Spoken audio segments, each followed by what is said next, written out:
नेपाळमध्ये बालेनशहा सरकारची शंभरी.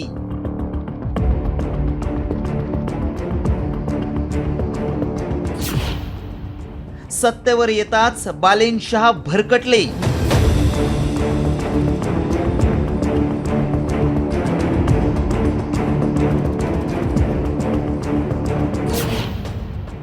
जेनझींना दिलेल्या आश्वासनांचं काय झालं?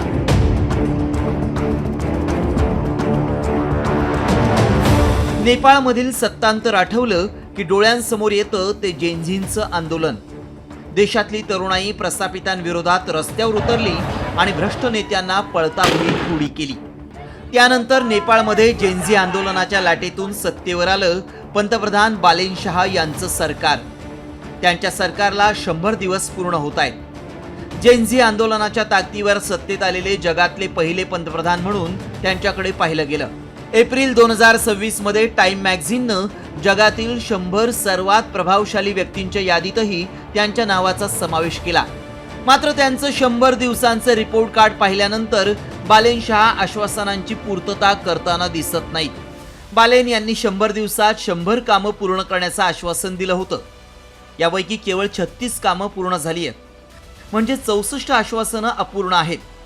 वेळेत पूर्ण झालेल्या कामांची संख्या केवळ 3 आहे. जेनझींना दिलेल्या आश्वासनांचीही ते पूर्तता करू शकलेले नाहीत. त्यामुळे जेनझींनाही सरकारची कामगिरी अत्यंत कमकुवत वाटतीये. एका महिन्याच्या आतच 2 मंत्र्यांनी राजीनामा दिलाय. काठमांडूसह अनेक भागात अतिक्रमणांविरोधात मोहीम राबवण्यात आली. लाखो भूमिहीनांचं पुनर्वसन आणि नुकसान भरपाईची प्रक्रिया संथ गतीनं सुरू आहे. गुंतवणूक, औद्योगिक उत्पादन आणि रोजगारात विशेष प्रगती झालेली नाही. महसूल संकलनही अपेक्षेपेक्षा कमी राहिलंय. ई बिलिंग आणि बँकिंग रेड फ्लॅग सिस्टम रखडली आहे. बालेन यांच्या आरएसपी पक्षानं 275 जागांपैकी 182 जागा जिंकून देशाच्या इतिहासातील दुसरा सर्वात मोठा जनादेश मिळवला होता. 1959 नंतर ही पहिलीच वेळ होती जेव्हा एखाद्या पक्षाला कोणतीही आघाडी न करता स्वबळावर बहुमत मिळालं होतं. मात्र त्यांचे अनेक निर्णय वादाच्या भोवऱ्यात सापडले. विशेषतः बालेनशहा यांच्या भूमिकेमुळे भारत नेपाळ संबंधांवर विपरीत परिणाम झाल्याचं बोललं जातंय.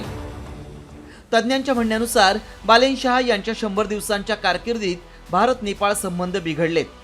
भारताशी संबंधित अनेक आघाड्यांवर तणाव निर्माण झालाय.